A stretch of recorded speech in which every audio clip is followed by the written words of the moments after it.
চেপে রাখি। কে বিশ্বাস করবে আমার কথা? না, এটা যে হতে পারে তা আমি স্বপ্নেও ভাবতে পারিনি। আমার মাথায় মাথায় কিচ্ছু আসছে না। আমি আমি আর কিছু ভাবতে পারি।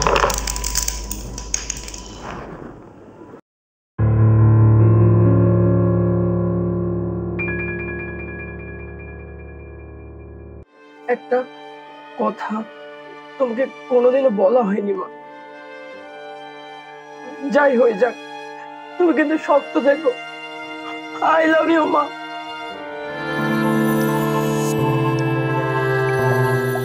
কত দিতে হবে আমাকে? কি হচ্ছে কি অর্ধেন্দু?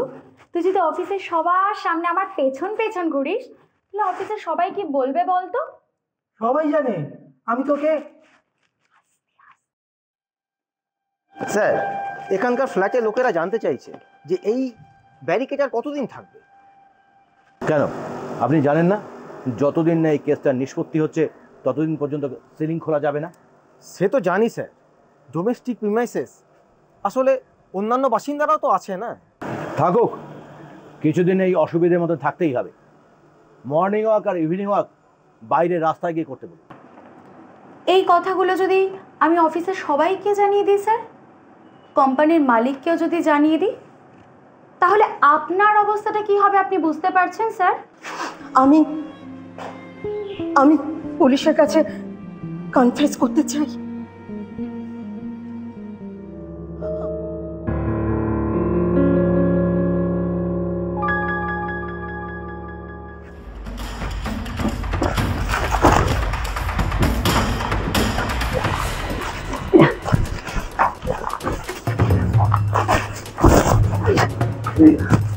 স্যার বলছি আপনার ওই ধুনোটা একটু দেবেন, আমার বউয়ের উপর একটু প্রয়োগ করব।